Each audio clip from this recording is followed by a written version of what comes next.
sure this is. I don't know, this thing has been doing some weird things. Okay. There it is.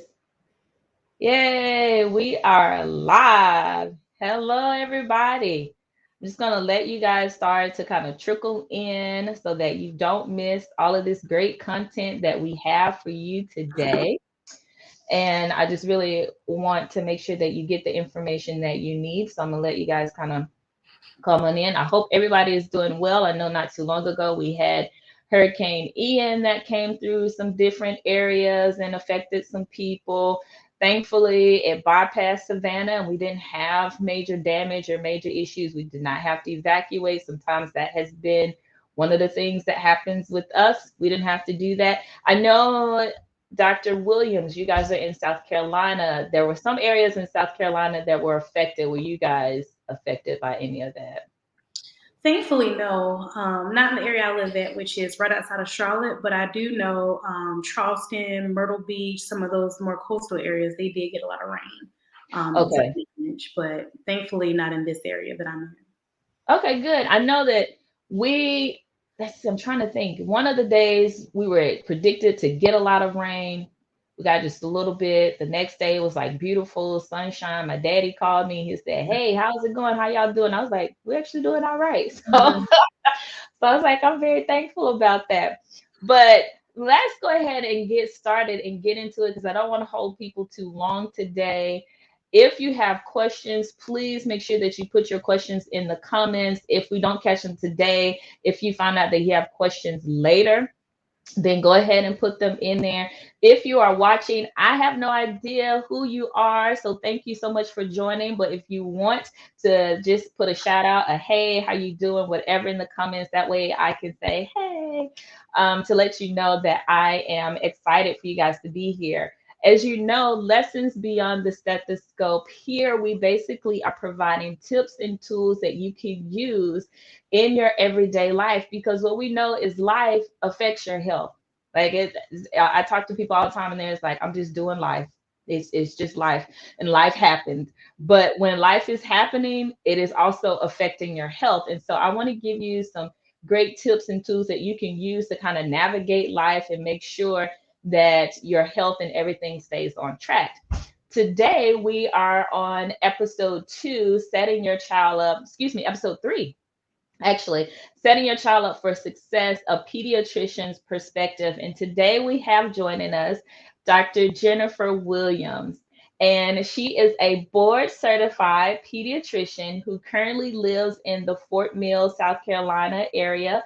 She's living there with her husband and her 3 beautiful daughters. And she is also, though, a native of Florence, South Carolina. Now, let me tell y'all something. When I first met Dr. Williams, she sold Florence as like this little teeny bitty town. She was like, "Oh yeah, I'm just from Florence. Oh yeah, you ain't nothing in Florence. It's just little old Florence." I had a chance to kind of go through Florence because we got off. We were traveling somewhere and we got off. I said, "Oh, let's go to Florence. That way I can tell Jennifer I went and I can see how it looks." We get off of the Florence exit. I see a Chick-fil-A and out in a mall. And so for me, I said, "Oh, this isn't like what she said. Somebody didn't tell the whole story." I feel like I've been bamboozled or something because from where I'm from, the mall is Walmart. Okay. And so when I saw this Chick-fil-A in the mall, I said, no, okay. But it It's a small mall, but it's a mall. but you got one. Yeah, You got one. and You you got airport. Before you, that's it. so, anyways, but she attended the illustrious Yeah. Winston-Salem State University, where she received her Bachelor's of Science degree. After that, she went on to medical school at MUSC, that's the Medical University of South Carolina in Charleston. And then she completed her training in pediatrics at the University of Mississippi Medical Center in Jackson, Mississippi. Now, outside of mothering and doctoring and all those sorts of things, she also enjoys in her free time traveling and enjoying good food and things of that nature and just spending time with her family. So, you guys, please welcome today Dr. Jennifer Williams. So, Dr. Williams, we were talking, and I was talking to you about, I said, what kind of like are the things that you talk about a lot to your parents? And I know that you see children a lot, and we talk about coughs and colds and reaching milestones and things of that nature. But you said the other thing that I really wish I had more time to talk to parents about is like that journey of their educational journey, how to support them on that, some other things that go along with that whole journey, and what we can do with it to make sure that their kid not only meets these other milestones, but they are able to support their child where they want them to go. And I think one of the easiest ways for us to do that is to just take that journey from birth and little bitties all the way up till they get to those college years. So, one of the things that we hear a lot about, especially with birth and preschool and toddlers, is reading and how important it is to read to your child. When it comes to reading, what are your thoughts on that? Like, how long should a parent read to their child? How beneficial is it? Give us your perspective on that. So, literacy is the foundation of communication, So, reading is extremely important in the early years. Children, their brain is just rapidly developing. So much has happened in those first few months, honestly, all the way up until they're 3. Those are the very crucial years. They're not speaking as much. And so we think sometimes they're not listening. They're listening to everything that we say. And that's the foundation of their speech. So, you know, as busy working parents, it's not always easy to read to your children, but it's very important. Just 20 minutes a day can make a world of difference for a lifetime of their brain development and pushing them forward in their test scores. There's a lot of research out there that just shows that if you start to read your child early, it will make a huge difference in their success going forward. That's great. That's a great point, because I also heard you say communication, and you're right, because they start babbling, they start saying a Mhm. few things. You're like, what? What did you say? Like we're not quite understanding exactly Mhm. what they're saying, Yeah. but continuing to reinforce that and just continuing to read. And like you said, over time, they go from this little babble to full conversations. You're like, oh wow, like now you're picking these things up and you're saying these things. So Mhm. you are absolutely right. That information is just soaking in and is helping them to develop those skills. When they, with a parent who's trying to figure out the types of resources to use for them, like reading and things of that nature, where can they find them? Like we know, like the library and things like that, but where else can they get some reading material? So one of the places, actually, your pediatrician's office. I know in our office we have a program. It's called Reach Out and Read, and so we have Mm. to do. It's really not a long process, but there's a certain certification they ask us to do, and we get free books for our office. And at every wellness visit, we give our patients a free book. So if your current pediatrician isn't doing that, you can, let them know about the program. They can do what's required, and it's a free program for everyone. So potentially your pediatrician's office, they can offer some books. Believe it or not, your local Goodwill. So I like to do a little bit of thrift shopping every now and again. And I noticed there's a lot of books in there. When Mhm. kids are getting older, parents are trying to clean things out and they don't want to throw away books. And so they send them to Goodwill. So look at your local Goodwill as well. There's another program. It's called Dolly Parton's Imagination Library, and it's also another free program. You can sign up online, and they will send you free books monthly from birth until up about 5 years of age. So a lot of really good resources out there. Oh, that's great. I did not know about the one for the pediatrician's office. Mhm. Give me the name of that one again. I'm gonna put it in the chat so people can have it, but I'll also post this information for people later who would want it. It's called Reach Out and Read. Reach out and read. Mhm. Perfect. So that's one. And then we also mentioned, you said the Dolly Parton Mhm. imagination. That's a good one, because we actually participated in that one, and they send out some great books, and I believe they do it monthly. You get one book a month that's age appropriate, Mhm. and they're great books, and they are books that have come out recently, and your child is just going to absolutely enjoy it. So do the Dolly Parton Mhm. imagination. I'm Yes. trying to learn how to spell here, guys, and spell and type at the um, to Another do good that. resource too is to ask for books as gifts. So I did that with my third child. I had so many toys. I already, my third girl, I didn't really need as much for my third pregnancy. And so I said, hey, if you want to give me something, give me a book. So I have even more books now because over time, as you reuse them, as you know, with kids, they tear them up, they color in them. So it's always nice to have some fresh books and you can just ask for gifts. Even when they're 3, 4, 5, 6, and on up, you can say, hey, thanks for the toy, but you can also give me a book too. That's perfect. I love that because you're right. Sometimes people are like, "Well, what should I give them?" I feel like they may have all the things, but you Mhm. can never have too many books because they're going to give you different perspectives and they're going to be able to the child is going to enjoy the book. The parents are going to enjoy the books because there's some books that I read. I was like, "Oh, this is so interesting. Let's keep reading. Let's keep going. Let's find out what else is going to Yeah. happen." So that's wonderful. Now, once we have read to them and now they're getting into that school age era. Now we're getting into not only school things and homework and all of that, we're also getting into extracurricular activities. What should I put my child in and all of that sort of thing. So when it comes to homework, let's kind of start there since we talked about books. With homework, how important is it to help with the homework and how should you approach that situation? So it is extremely important for parents to be involved in what's going on in the classroom. So I feel like I'm in school again. I have a third grader.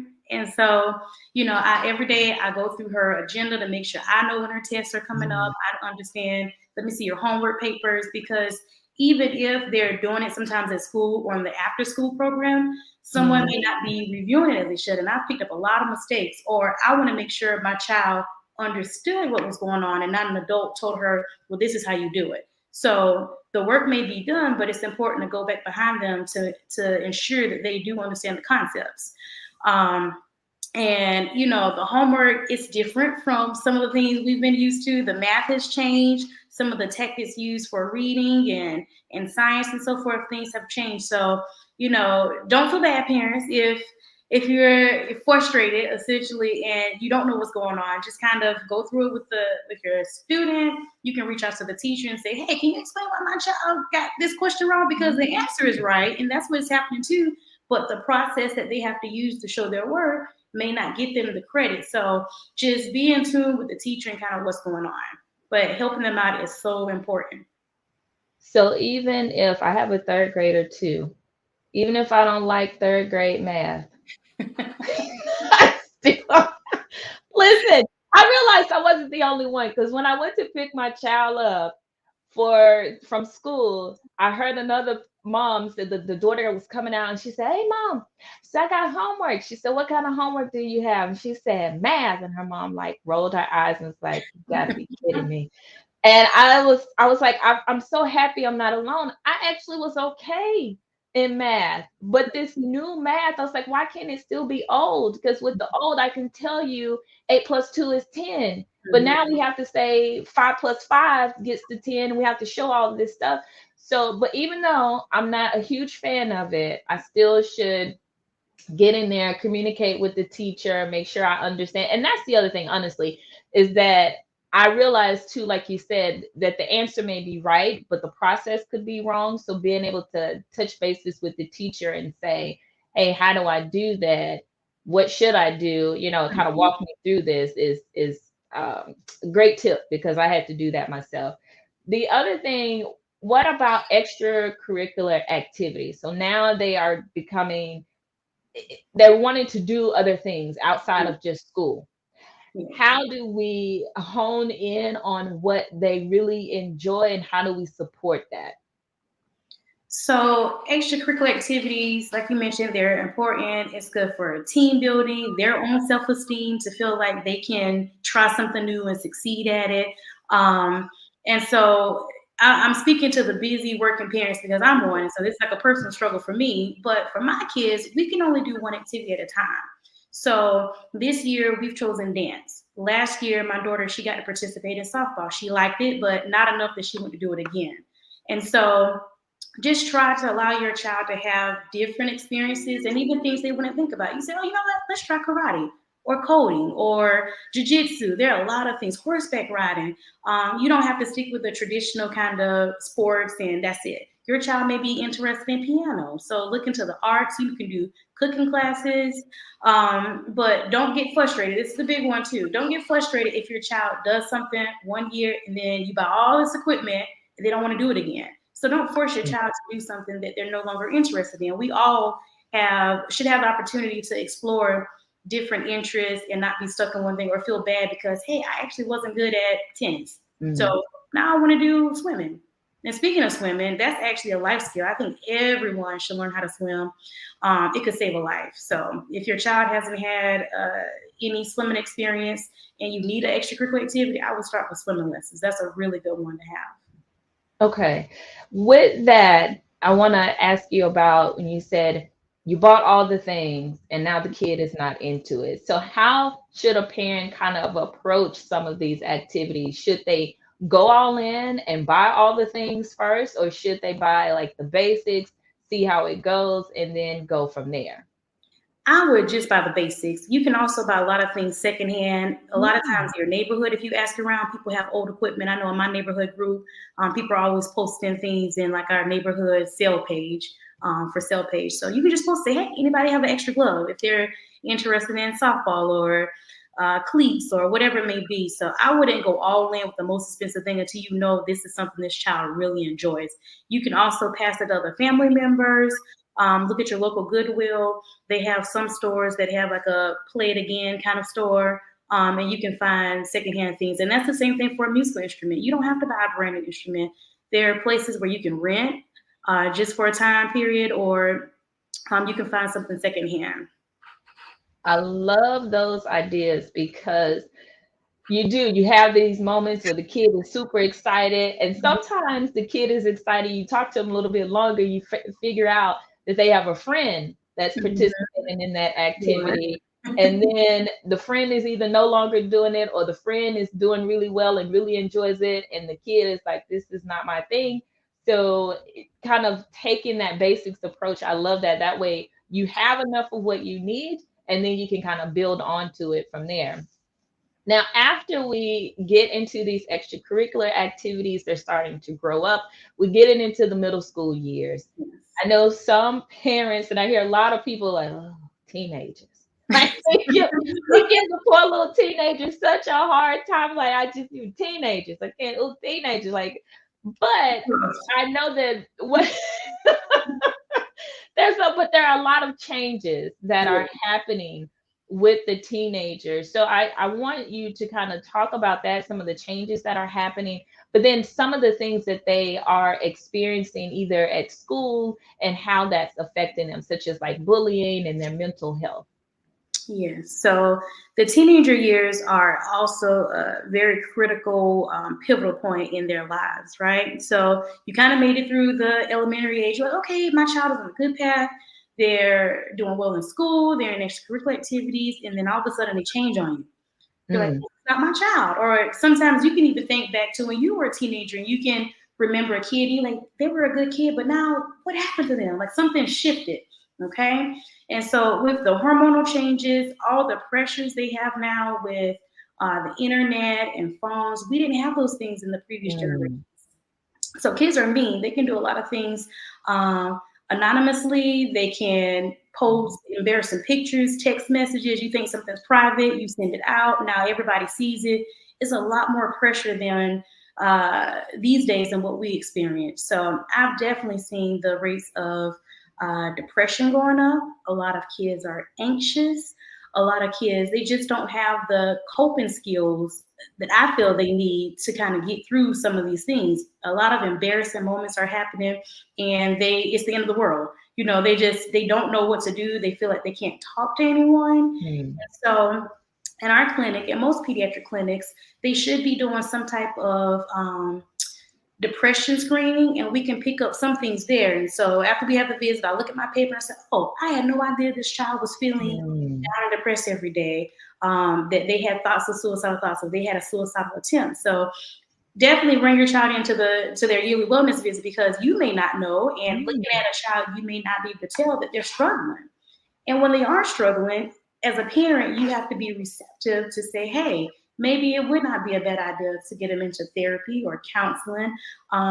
If, check with your insurance. Believe it or not, you can do some virtual counseling if need be. Some of the schools have therapists there. Mm. In our office, we thankfully have a therapist, and some patients are able to get in locally through our office. So bullying is just so big right now. Depression is real. Suicide is real.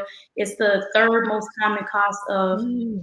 deaths right now when kids age 15 to about 24. So it's a really big thing going on right now. So if your child is saying, I'm hurting, I thought about hurting myself, believe them, because kids are attempting, and girls attempt more than boys, and boys are more likely to succeed.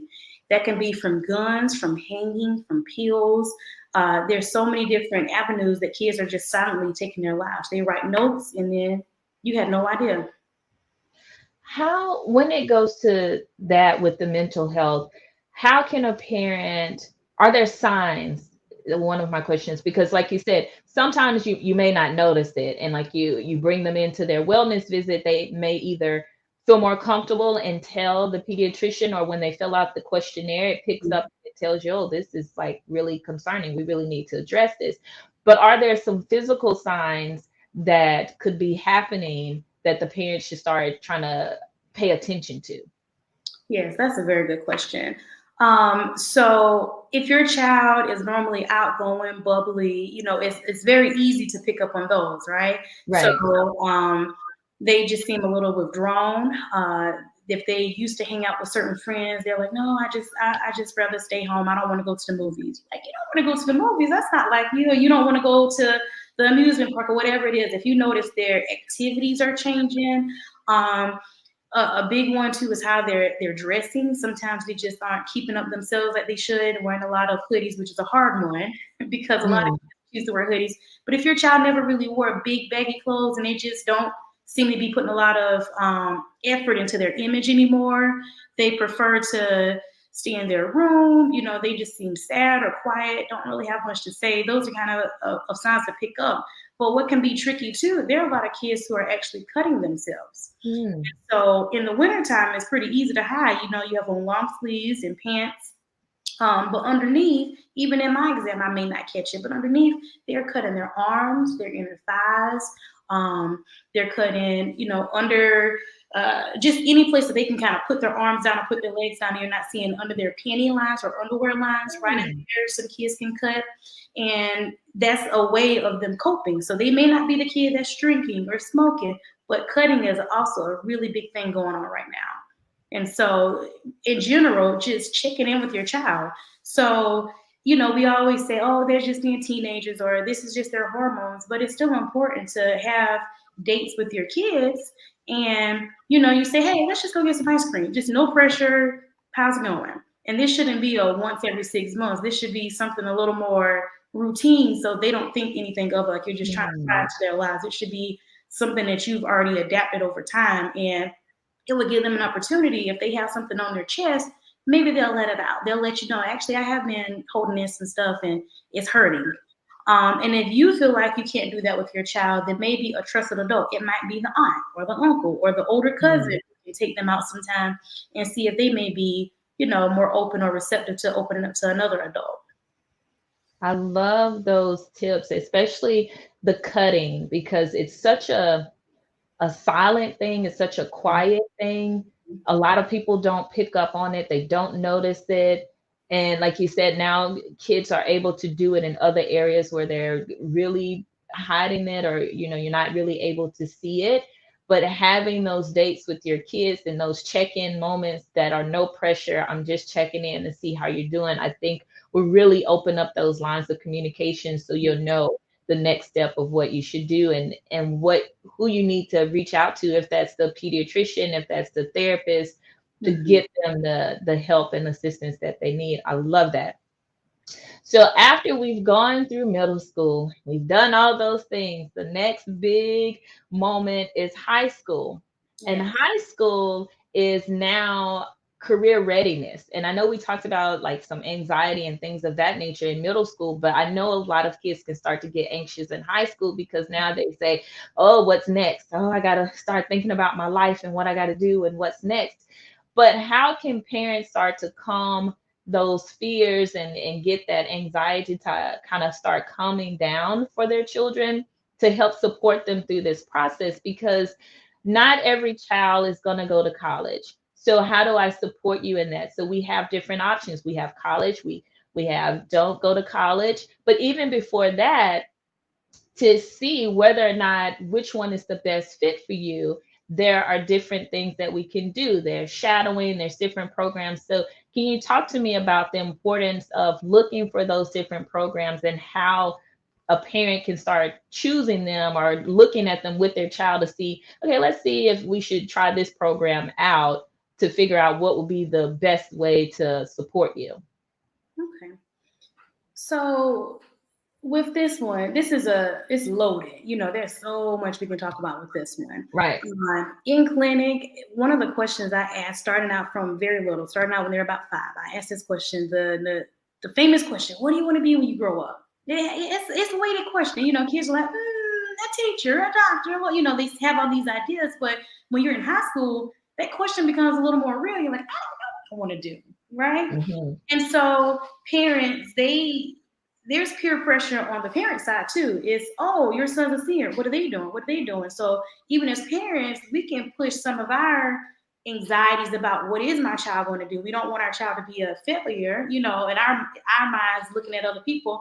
And so we can transfer all that pressure onto them, and then they have no idea because they haven't been prepped, so to speak. So I like asking in clinic just to get their minds rolling. And then in high school, I start to talk about it a little bit differently. I say, well, what are you good at? And so that's even how I approach finding a career for myself. I said, well, what am I good at? And, I realized for me that I was good at science, but I didn't really like science. I was really good at math. Well, I love math, but I wasn't that good in it. So, I had to figure out, well, what can I do? I knew I wanted to help people, but do I want to be a nurse? I enjoy educating. Do I want to be a teacher? And then in the end, I found a career that worked for me. And I could combine the science with the helping people. And so I would encourage you to just start with your child. Number one, what are you good at? What can you see yourself doing most days? It may not be a college kind of route. It may be, I really like real estate, or I like decorating, or I like cooking. You can be a chef. You can be a mechanic. What does your child like to do? Do they want to own their own business? You say, I don't want to work for anybody. That's okay. You don't have to, but you got to have a plan. Well, what type of business would you want to own? And so just having that conversation of first, what do you like and what are you good at? And those should meet, right? So just because I like to sing, I don't sing well. I should not try to go be a Beyonce. It's just not going to happen. Have realistic expectations and goals for your child too. And so picking a good fit for them. And if you have a fit for them, let's say they say, I want to go into being a mechanic. Well, find out if your local high school has a program. Some schools have programs where they can earn certain, classes and degrees before they even graduate high school. Some schools, you can earn an associate's degree in high school. And that'll kind of push them a little bit forward. I love that. Talking about this topic. So you can ask me more questions and I can keep elaborating. So I'll pause. Yeah, because so even outside of high school, so because before we even get to college, not college, the one thing that you talked about, okay, let's pick the high school. But if a kid doesn't get into the high school, or maybe they find out a little bit later what they want to do, then there are summer programs. Because I know you and I both kind of talked about different summer programs that help you, that gives you exposure to things that you may not have known were out there. So how can parents find those summer programs? Because say my child finds out 10th grade, 11th grade that they really like, medicine. They're thinking about being a doctor. They may not shadow a doctor just yet, but maybe there's a summer program that is for students who are interested, like those high school students that are interested in medicine, to give them kind of an idea of what it's going to look like. How can parents find those types of programs? So Google is your friend. Okay. So if your child is interested in, I'll just say engineering, you can type in engineering summer programs, and then put a local university. you can do that as well. So I'll even tell you my journey. I was first introduced to summer programs in the 8th grade. I happened to have a teacher who looked like me, one of the very few ones I had in my middle school. And she tapped me on the shoulder essentially and said, "Hey, look into this program." It was a pre-engineering program at the University of South Carolina, Columbia. I wasn't interested in engineering, but I'm like, sure, so, I'll give it a go. And what that did for me is open up my eyes to other programs. So Mm. the years after that, I said, okay, well, I don't want to be an engineer, but what else is out there? I knew I kind of maybe sciencey medicine, and so I was able to do each summer. I can't tell you when I did them, but I know I've done SAT prep programs. I did one at Clemson. I know I went to Furman. Just pre-college camps. I did a pre-nursing camp at MUSC one summer. And then even after I got out of high school, I continued that pattern. I was always looking for a program to do during the summertime. A lot of these programs, believe it or not, are free, and they'll even Mhm. give you a stipend if you come. So it was a win-win for me. I did in college one summer, I did a pre-med program. I got to go to Columbia University in New York City. Another summer, I did summer research at Stanford. And then every summer, I would just be sitting there thinking, what am I going to do next year? The summer after that one, I said, I want to travel abroad. So I found scholarships through my school. And I actually did a program called Semester at Sea. And I got to earn college credits during the summertime. And I traveled to 9 countries via ship all summer. So just that one teacher telling me Wow. about a pre-engineering program, it just opened the door and I just never stopped. So there are so many programs out there. It doesn't have to be necessarily something your child thinks they would be interested in, but give it a go. So a 1 or 2 week program could just make a world of difference and spark their interest in something they never thought they would even like.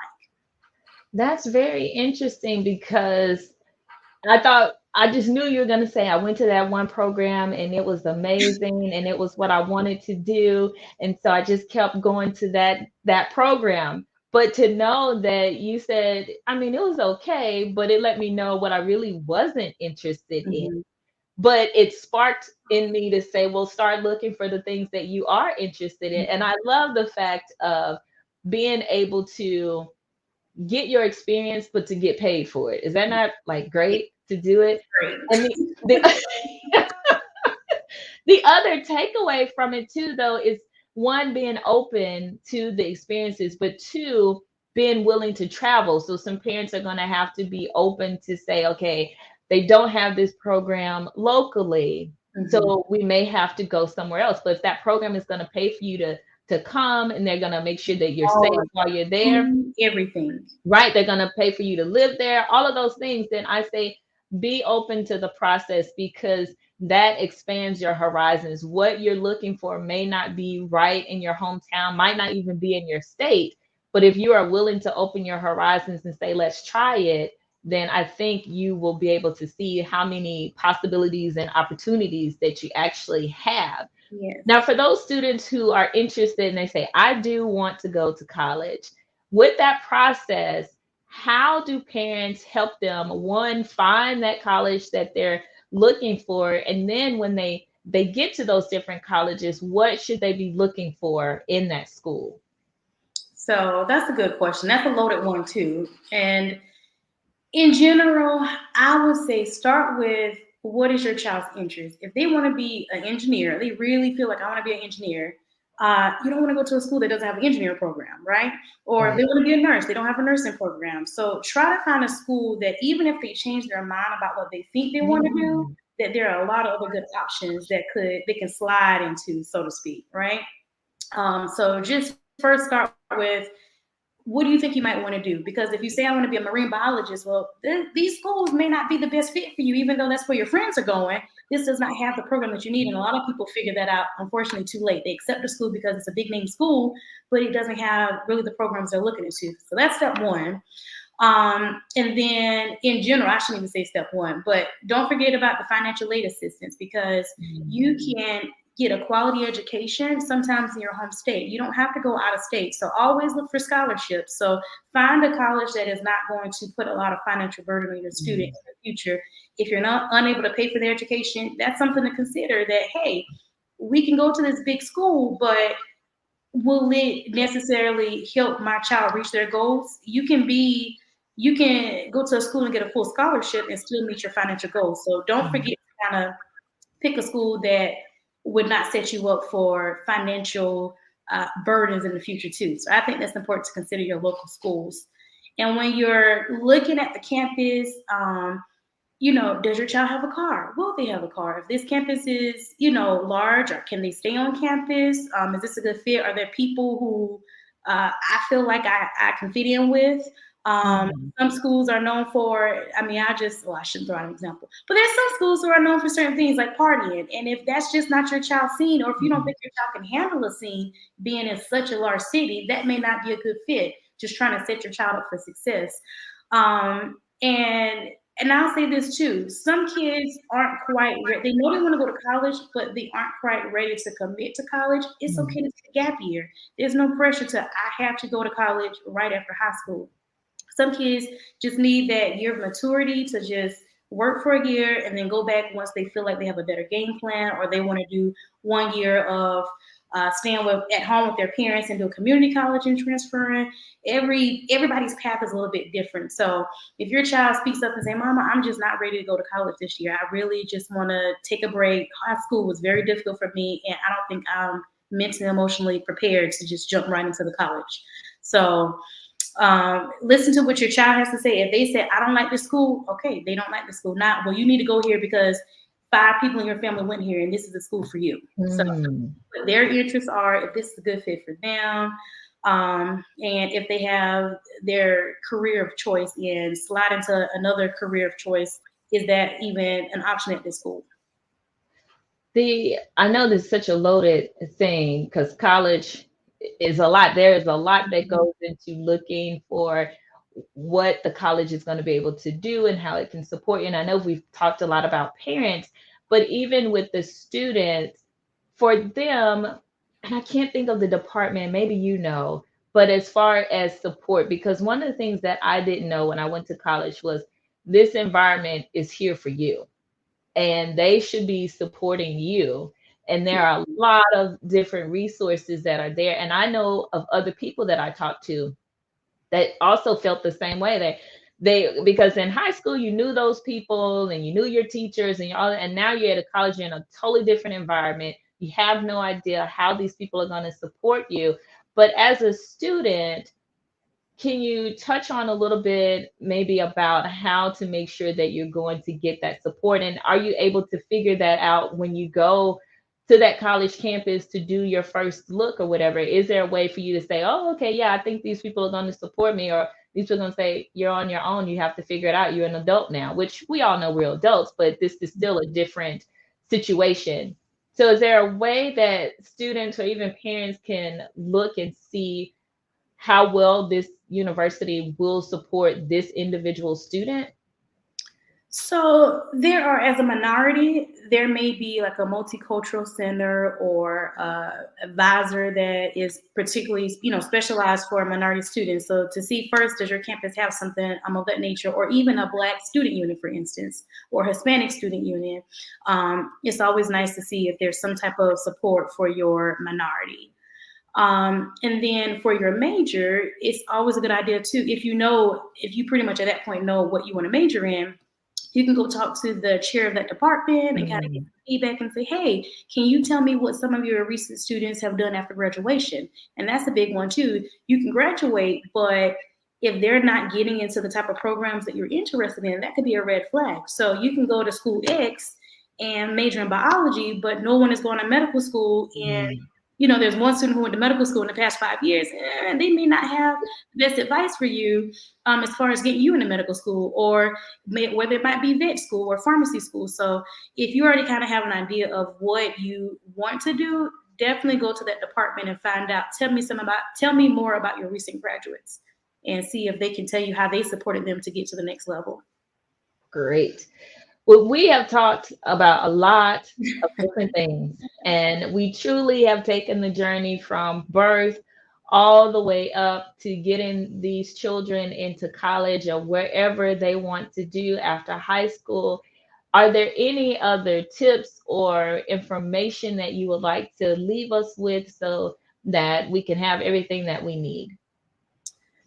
I did want to circle back around to one thing that I did not get to mention, but vaping, that's another big one. Mm, That's something I've seen in a lot of kids these days. And not as many kids are doing the traditional smoking cigarettes, but you'd be surprised how many kids are vaping and not telling their parents. So even with my teenagers, I have like 16 and up, I'll have the parents to step out of the room and then I ask them more questions. Are you doing this?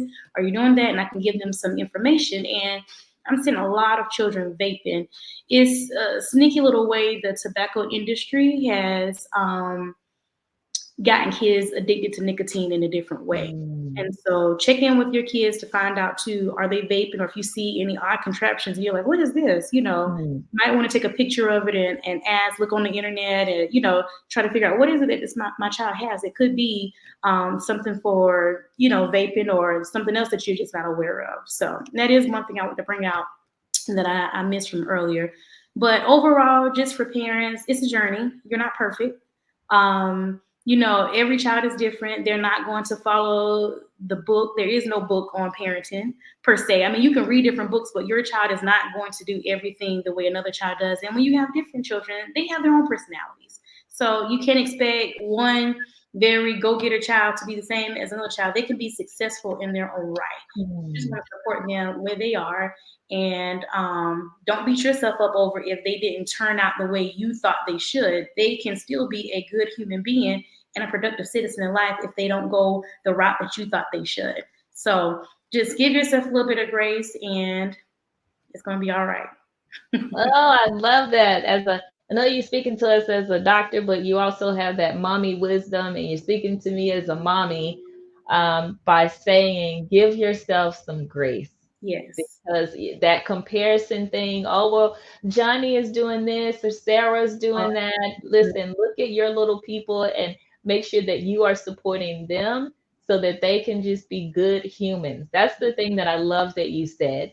They're all going to be different. They're all going to take their different paths. And how can we support you along that journey to get you to where you need to be? But the ultimate goal is for you to be a good human and a good yeah. citizen that gives kindness to others, Yeah. right?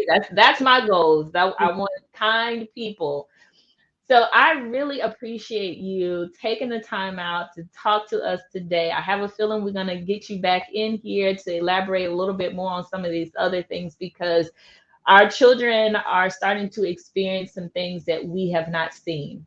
Mm-hmm. And especially one of those, like you mentioned, the social media aspect of it, how we can be more involved in taking care of, kind of getting in there and watching what our children are doing and making sure that they are safe and they're not exposed to the wrong things at the wrong Mm-hmm. time, all Mm-hmm. of that. But I really appreciate you sharing your wisdom on how to support our children up until this point.